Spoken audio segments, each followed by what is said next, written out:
We're Hasani and Danielle Pettiford, and we're a real couple with real problems who almost called it quits. I was very frustrated. I became very disconnected, very jaded and cold. We have 4 children, going on 20 years of marriage, and we practice what we preach. Our mission, to change the way couples relate to one another and teach them the skills needed to improve the quality of their relationships. This is the Couples Academy Show. Well, good morning, everyone. Welcome to the Couples Academy Show. My name is Hasani. Glad to have you with me. Wherever you're dialing in from, wherever you are logging in from, we want to know who you are and what city, state, and country you are representing. We always want to stay connected to the community, and we want it to spread. So make sure as you watch this, you take the time to like, share, and subscribe. Let the people know that we're on. We are continuing a conversation we started on yesterday. We were talking about how to end an affair when you're in love with your affair partner. And today we're going to talk about how to fall out of love with your affair partner. Doesn't that make sense? So if you've ended it but still have an emotional attachment and bond, how do you completely disconnect from that? That's one of the things that we talk through and we walk couples through who are looking to restore their relationship, because listen, they were in a relationship with someone else. And oftentimes that relationship lives in the shadows of their primary marital relationship. And so your heart is split. You have feelings and emotions, obviously, for your spouse, your life partner, but you also have feelings and emotions for that affair partner. And there's got to be a disconnect. There's got to be a breach. There's got to be a severing, if you will. And it's not just a physical one, because I can be physically distant from you, but I can still be emotionally close to you. I can still have you on my heart and on my mind. And that's why we're talking about the difference between being separate and single. Being single means have a singleness of mind, a singleness of heart. You've purged yourself of that affair partner. You've gone through that detox, getting him completely out of your system, that she-tox, getting her completely out of your system, so that you can give all of your heart and your mind and your soul and your body to your life partner, to your spouse. So that's what we're talking about today. If you have questions about this topic, if you're struggling in this space, trying to figure out how you completely detach and give your all to your spouse, this is the show for you. But listen, before we dive in, I want to show you another testimonial from a couple who experienced a last chance weekend, who was caught up in the same things that many of you are watching today for, but they were able to break free and restore their relationship. So watch that, and we'll be right back. Hi, my name is Gilberto Kennedy. I'm from Columbia, South Carolina, and as a 20-year veteran, just retired from the military, I've experienced a lot of things. Been through a lot, had to do a lot, and nothing could prepare me for what I had in store here at Couples Academy. I was brought down to my lowest by design, and then I was also brought up as well. And some of the things that took place here, I don't even think words can do the proper service to it. It's something that you definitely have to experience for yourself. But if you're in a position where your marriage is literally on a string, then this is a place where you need to be. There was no hope for my marriage. I was separated from the home, away from my kids. And it really felt like I was, co-parenting from a distance, even though we was only 5 miles away. And being here, one of the first things my wife said to me after day 2 is, "I want you back home." And that was far away from where we were before we got here. So if you truly value the covenant that you have within your household, and you truly want to experience what it means to truly know who you are as an individual, to better know your spouse, then Couple Academy is a place where you need to be.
Hey guys, we're back. That's right. We're talking about how to fall out of love with your affair partner. I think it's an important topic because this is where many people find themselves struggling, because you got to realize that there's an emotional tie and bond that has been established. Now, I'm not going to get into love. You may have loved that person, or you may have thought what you experienced was love, but at the end of the day, love is not the only emotion. The point is, there's an emotional attachment. There was an emotional entanglement. And when something is entangled, there's a tie that has to be untied, if you will. And that happens through a particular process. And so one of the things that you have to do if you find yourself in a space where you are emotionally caught up, you have to embrace your emotions. I can't tell you how important this is. Now, understand, there's a grieving process that even you go through, because now you've made the decision to end the affair, but you may be suffering the loss of that relationship. So if that relationship was several months or several years, it comes to an end, right? And you feel some type of way. You may still have feelings for it. And what people try to do is they, like a switch, will try to turn their emotion off. So the day that the relationship is over, you don't think about it, you don't feel anything. And I don't know how realistic that is if you hold to that position. Most people do have some type of emotional residue. But what we try to do is suppress the feeling, not feel the feeling. Tuck it away, not deal with it. But what happens is you're attaching yourself to that pain, and the healing process is a much slower process. The releasing process is a much slower process. You getting them out of your mind is a much slower process because they're still attached to you, because you've suppressed it and tucked it away. What you want to do is fully embrace the emotion. So if there is, like, I hear this all the time. Ben posted the question, and he basically said, "Good morning from Tennessee. I will have to listen to the replay. I'm the unfaithful, and the pain of the break is immense." So this is an individual who has been in an affair. He's the offender. The relationship came to an end by a willful decision to do so, but yet he's still craving, yearning, and burning for this affair partner, and has developed a hatred and a contempt for his spouse. And I'm talking about it because you talk about it. And so what we have is a whole bunch of emotions that are displaced, that are going in the wrong direction. There should be more of a love for your spouse. And I won't say a disdain for the affair partner, but there should be no emotion for the affair partner. And on that note, I think this is a good point. See, some people think that the best way to solve it is to now hate the affair partner, to have contempt for the affair partner. And to me, that is just as counterproductive as it would be still being in love with them. I'm gonna tell you why. Because as long as you have I've actually counseled people who have said, when I saw her at the Piggly Wiggly, I was enraged and I was pissed and I just wanted to punch her in the eye and walk away. And I'm looking at him in the session, and the wife is looking at him at the session, and it's just like, you still feel something for this person. The fact that you have this vitriol just at the thought of the person or the sight of the person means you haven't truly released the person from your system. And if they could still get you all riled up, it means that there's something in you that you haven't let go yet. You should be able to, not that you're looking forward to it, but if you ever did see that affair partner, you should be able to see them and not have any thought or feeling. It was what it was. It's in the past. It no longer exists in the future. But if there's any type of emotion that riles up on the inside of you, it's an indication that there's still more work to do. So there is a grieving process. There is a healing process, and you've got to release those emotions. So you fully embrace the emotion, you go deep into the grief, and then you release it. Because once it's out, once it's gone, now you can get your heart and mind back. Now, statistically, it is said that when you are about 3 to 4 weeks detached from the affair partner, that's communication, that's interaction, that's all forms of correspondence. 3 to 4 weeks, all of a sudden, your mind and your heart, begins to, for lack of a better term, stabilize. In essence, you no longer feel what you felt. You're no longer thinking the thoughts that you thought because you've been separated enough to get back to your own sound mind and reasoning and thought process. And so what happens is a lot of times when the affair is over, many people want to maintain the relationship. Well, we could just be friends, We don't have to be inappropriate, but we could still be friends. And by making that decision, you're still tying yourself in a particular way to that person. And what you do is you're setting yourself up for a fall, because once there is this familiarity that you have with the person, it's hard to go back to a normal platonic relationship if you still have conversations and interactions with that person. That's why we have the no contact contract. That's why people relocate from their home. This is why people quit their jobs. This is why people get, fire employees if it's been, within your business. There's a complete severing of that relationship physically, emotionally, and spiritually. And those are the things that you have to do if you truly want to get out of the emotional tie that you have with that particular person. The next thing you got to do is you got to engage in thought replacement, right? Thought replacement. Because many of us think about this just as the betrayed spouse struggles with triggers. They're driving down the street. That exit sign reminding me of the exit that you would go. I'm triggered, right? A song comes on the radio. I'm triggered. A smell. I'm triggered. A restaurant, a sign. The trigger could be anything. It could be a date. It could be a holiday. It could be, who knows? But what we don't talk about enough is that oftentimes the unfaithful or the former unfaithful partner is triggered as well. And there's things that happen, like a song on the radio, that reminds you of what you were once in, right? It could be anything. So there's an incalculable number of triggers as well. And so much like the betrayed spouse has to, what we call catch and release. So in essence, you are replacing that thought, that negative thought, with another thought. The unfaithful partner, the former unfaithful partner, has to do the same as well. Because when you begin to meditate and marinate in the thought of that affair partner and what you had and what you did, it also helps to keep you tied. So you can be tied with your heart, your emotions, or you could be tied with your mind and your thoughts. And these two things, heart and mind, that attachment, though you're physically separated, keeps you tied to that affair partner, and that feeling of limerence or feeling of love or of infatuation or obsessiveness continues to reside. These are the things that we're talking about in terms of how to overcome the emotional attachment that you have with the affair partner. We're talking about how to fall out of love so that you can redevelop a love with your spouse. So listen, we have a few more points on the other side of this break. Stay tuned. If you have questions or if you have comments about this particular topic, we would love to engage you. Stay right there.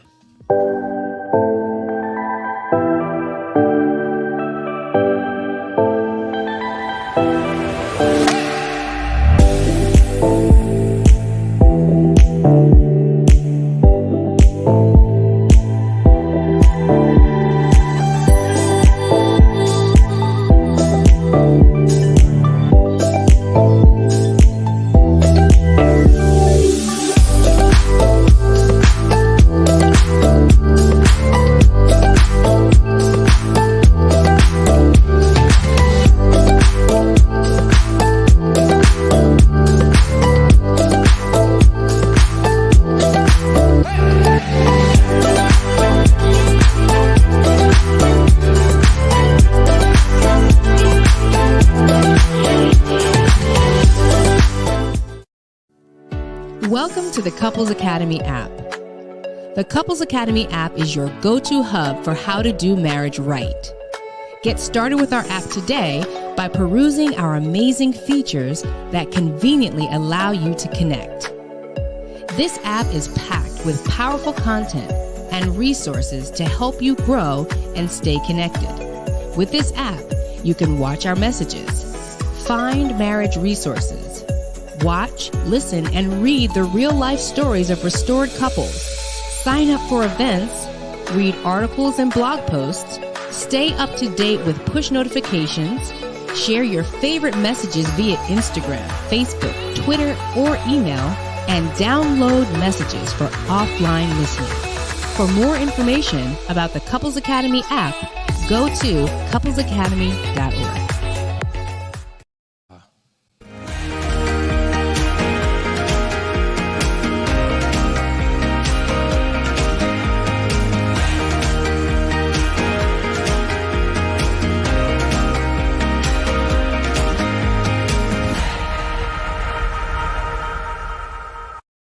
Hey guys, we're back. We're talking about how to fall out of love with the affair partner. Thanks for tuning in.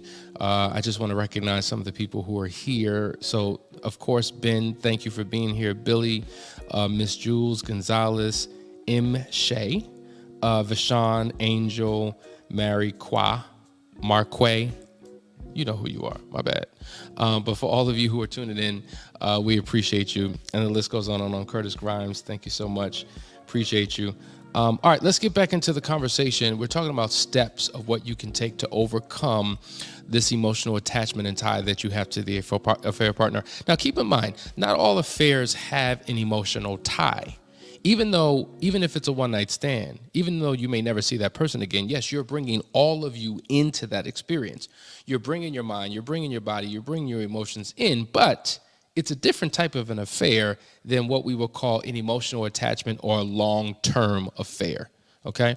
So if you've been with someone over a stretch of time and you truly created a bond and a connection with that person, it's going to take a specific process to release those emotional ties with that person. So we're talking about the steps that you need to take. But here's a huge one, and I want you to pay attention to this. You have to remove the pedestal. I can't tell you how important this is, because oftentimes when an affair is over and we begin to think back and we begin to reflect upon who that person was or what we experienced or what we individually felt within ourselves, we can sometimes idolize that person and that relationship, because think about it. Our emotions are split. We have a high level of an emotional intensity for the affair partner.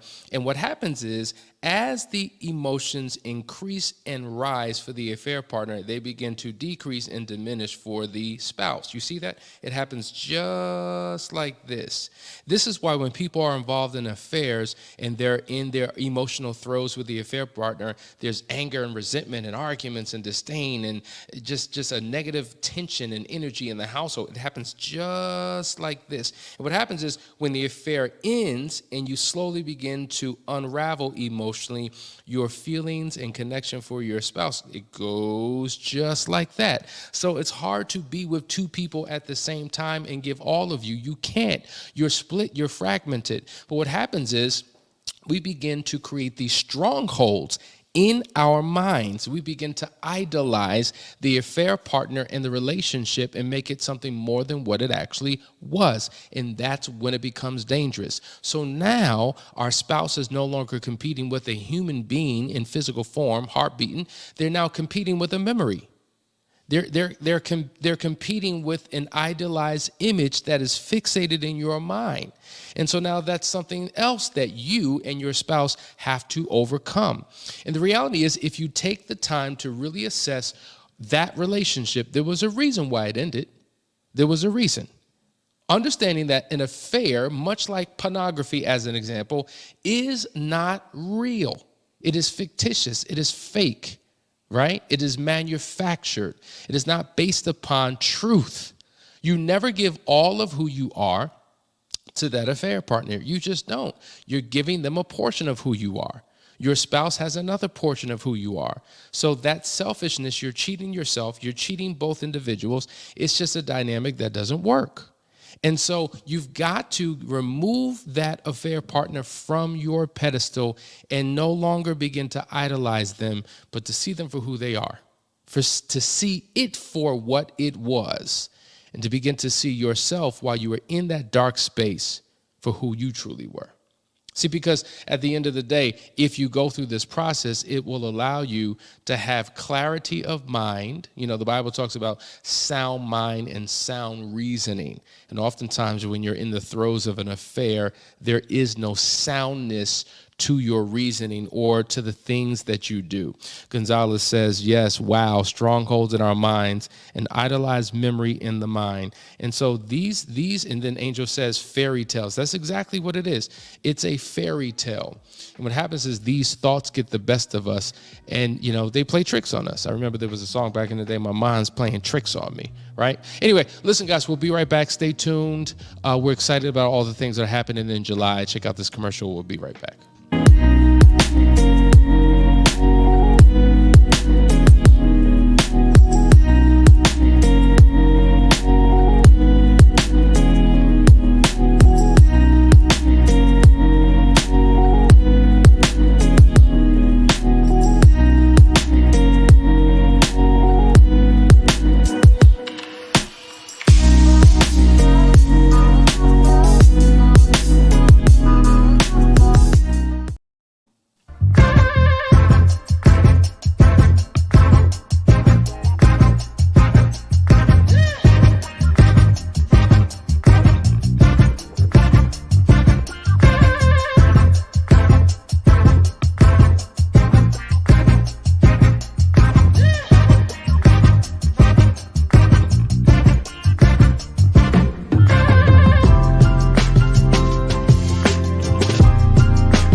Hey guys, we're back. We're talking about how to overcome this love addiction. I remember one of the first television shows, one of the first reality shows I did on TV1 was How to Break a Love. It was called Love Addiction. And we were dealing with how to break these love addictions when you're in these relationships that are destructive to your primary relationship. And so what we walk them through are some of the steps that I'm talking to you about today. But I want to go to the next step because I think it's important, is what we call silent contempt. Silent contempt. And it's really attached to removing the person from the pedestal, because when you have a person on the pedestal, you're seeing them in their most idolized version of themselves. But a silent contempt removes all of the positive, perspectives you have about this person, and you begin to attach all the negative ones to them. And it's what it is. It's something that helps you. Not that you should walk out hating or having a disdain for a person, because we just said that's just as bad. But see them for who they really are. Their breath did stink. Their teeth were crooked, right? That, there were things about the person that obviously was not good. I'm being playful, but here's the deal. We talk about the dangerous partner profile. Now, if you've watched previous episodes, the dangerous partner profile represents an individual whom you may have an instant attraction for, but they would never make a wise choice as a life partner, because there are obvious deficits in that person that if you were to be paired up with that individual, it just would not work. And so if all you're focusing on, let's just say, is the 20% and not the other 80% that would not work out, then you get caught up in the pedestal thinking. But if you pay attention to the 80% as an example, the stuff that they did not have, the stuff that would not work. And matter of fact, here's a technique that you can go through. Like, play out the scenario. I actually did this with a client once, because the affair had been over for about 2 years, but he still found himself attached. He still found himself occasionally reaching out, or the affair partner reaching out to him. And all it took was one conversation, one back and forth banter, one good laughter, and then boom, caught up in the emotional affairs. And I said, well, he wants to overcome this particular woman and restore a relationship with his wife. So I said, let's play the scenario out. Let's just say right now that the affair partner became your primary partner and you're now divorced. And now it's just you and your affair partner, okay? So now you're in a long-term commitment. You decide to get married. Think about the circumstances you are in with your finances, with your family, with your career. Think about the circumstances she finds herself in. And let's play the scenario out. What would life actually look like? Because oftentimes our imagination and the hopes of something is actually more fanciful than the actual reality, right? So as he began to play this thing out, I said, I want you to journal it. I want you to write a story. I want you to tell me what your day-to-day would be like. And actually him going through that experience helped him to realize that there is no way in the world that he would ever want or could be with this person because it just would not work out. And I think that was able to help him make that emotional disconnect that he had been holding on to for so long. And so this is the problem. This is what makes an affair dangerous. It is a fantasy. Right, you're getting a portion of who that person is. You're not doing life with them. You're not paying bills with them. You're not raising children with them. You're not making major life decisions with them. And upon deeper investigation, I remember him saying, there's no way in the world I could manage finances with her, because when I look at her financial situation, or if I look at some of the habits that she has, or if I look at her philosophies on these particular things. But in an affair, none of that matters, because you don't have to have that type of relationship or journey with the person, because it's just what? A physical or emotional thing, something to have fun, something to escape to pass the time away. But to live life and to do life with that person, it's a game changer. And so for you, Ben, and for all of you who are watching, I encourage you, if you feel as if you can't break away, that there's a strong emotional tie, that you can't get them out of your mind, go deeper into that thought and feeling and begin to really write down as an exercise what life would be like, right? Based upon who that person is, who you are, and see how it plays itself out. And 9 times out of 10, much like the Dangerous Partner Profile, you will realize that it could never be. And so this is why there is an extremely high percentage of affairs that ultimately become long-term committed relationships. They don't work. 93%. Now, there are those who defy the odds and get the healing and the restoration that they need to get to a better place. But statistically, it does not work in your favor. And so these are the things that you have to keep in mind in order to break the emotional tie that you have with that particular person. All right, we have a couple comments. This is really good for detachment from a toxic relationship altogether. Great content. Very true. Any type of relationship that is toxic, of course, an affair relationship would be the one that we're talking about, but you're absolutely right. That 20% will ultimately leave you bankrupt. You done said something there. It's a fact.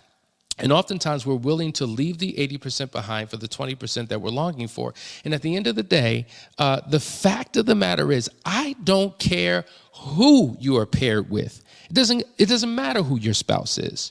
There will be some type of deficit in all human relationships, because there's not a single person on the earth that can meet all of your needs. We were not designed to do that. It's too much of a weight and a burden and a responsibility you're putting on a particular person to meet all of your needs. That's why you have other relationships that are healthy. That's why you have family members. That's why you have close friends. That's why you have a community of people who can provide for you what one person alone cannot do. And so what happens is, because we don't have the proper mindset and understanding of that, what we do is we say, I married wrong. I made a mistake. This is not blessed anymore. This is not working. I'm going to go out and find somebody who is 100% of what I need. And then when you realize it, oh, they're not 100%. They have their own issues, their own faults, their own flaws. We have our own emotional baggage. Things aren't perfect on the other side.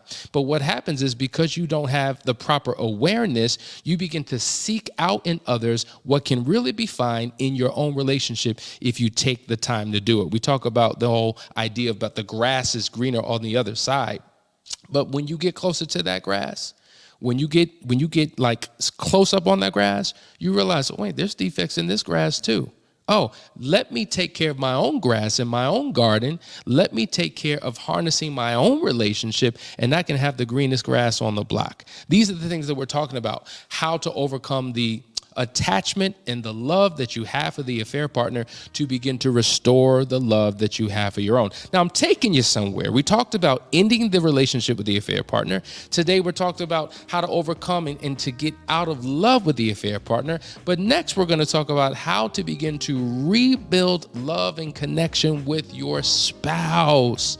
We're going to do that on Monday because tomorrow is relationship Q&A. That's right. Ask the Experts will be in the building. And so we're excited about that. But until then, guys, we appreciate you and we will see you tomorrow. Take care.